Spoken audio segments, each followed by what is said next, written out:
We got a new report by the Committee to Unleash Prosperity. I love that title. And it highlights the negative effects of the Inflation Reduction Act.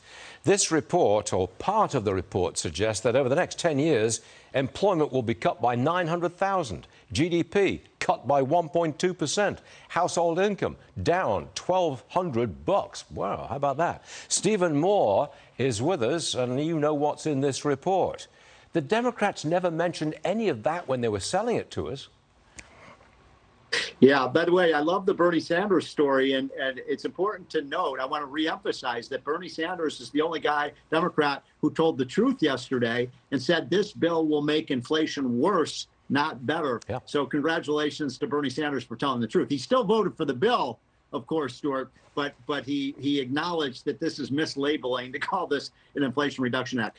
The study that we did at the Committee to Unleash Prosperity basically finds very, very negative effects from this bill on the economy. And most Americans know this. It'll have a significant negative effect. Well, it'll increase the inflation rate, but it will also lead to fewer jobs for two reasons. One is that it kills certain industries in the United States. The three biggest loser industries are steel, coal, and our manufacturing industry. Now, they're trying to make a fix to that bill, and that's still in motion right now, Stuart.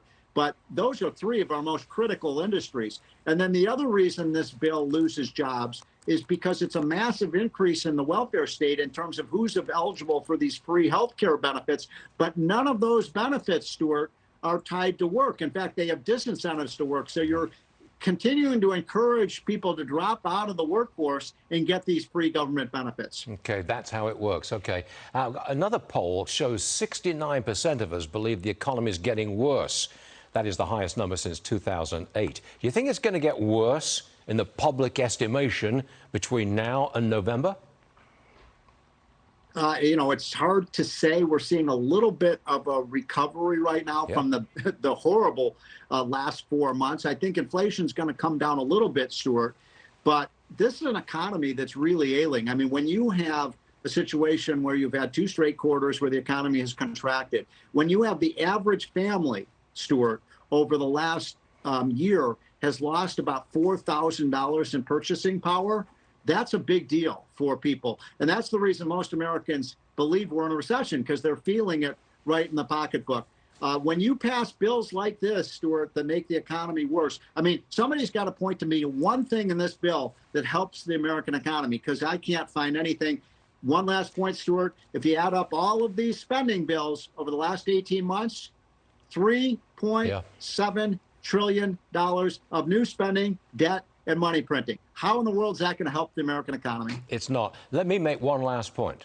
The Senator's supposed to consider separately this Joe Manchin idea to increase permitting and get the pipelines moving again.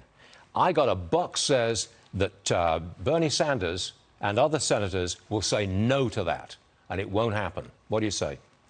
Well, Stuart, you know who else is going to say no to it? Much more importantly, the Biden Environmental Protection Agency and the Biden Interior Department. Exactly. They're going to block any attempts because they hate. Look, Biden said, remember, I want to close down the oil and gas and coal industry.